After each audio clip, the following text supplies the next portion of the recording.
So far in this series, we've talked about narrowing your focus to one specific need or complaint, gathering others to help you make a change, and identifying the decision makers you should address in asking for changes.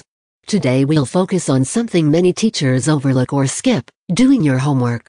We're worse than our students on this one, many times. Research. This is the point at which you will really need several people to be able to divide and conquer. If the first item on your list of things to change is too complicated to research on your own or with the people you've agreed to work with, you may have to start over from square one and find a new issue to work on until you can build a larger team to help with research. A complaint is unlikely to go anywhere without some thought and research. Some problems just take creativity to solve, but most require at least a little research. Luckily, we're living in an information age, and generally, you can find whatever information you need online.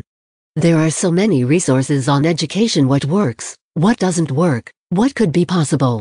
You just have to take the time to look for it. Start by simply typing a question or thought into your search engine and see what pops up. If you don't get enough solid information from that query, dig deeper by searching for education blogs and websites that have a firmer research base. Our blog, for example, is great to print out and hand to an administrator, but we are not a good source for deep research because we don't print our sources in our articles.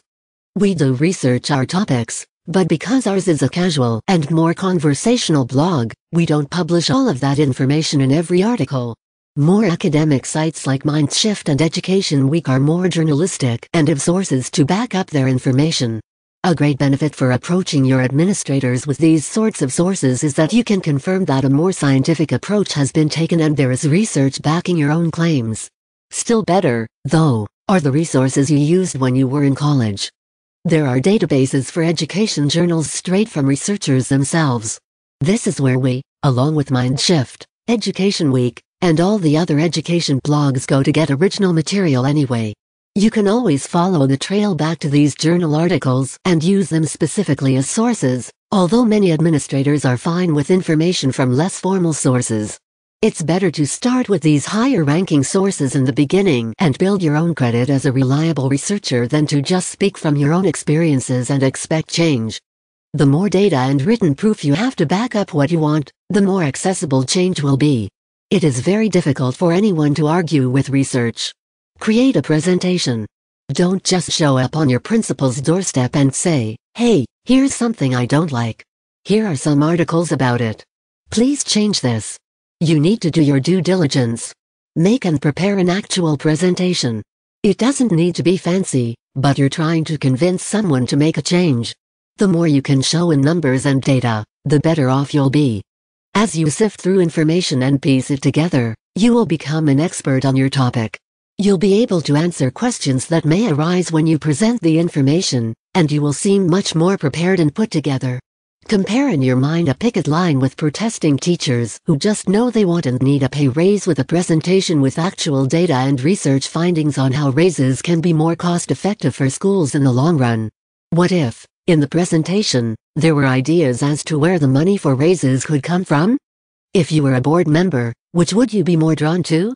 The resounding thought you may be having by this point, if you haven't started thinking it much earlier on, is, "Why do I have to do all that work? This is not my job."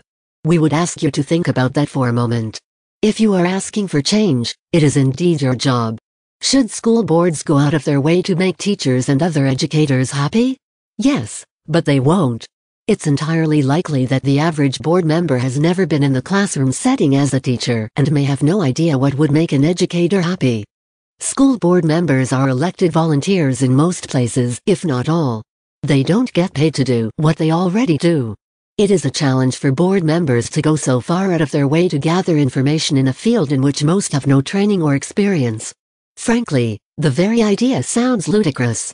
Remember, teachers are the experts. It's the change you want. You need to make the commitment to do the work to make it happen.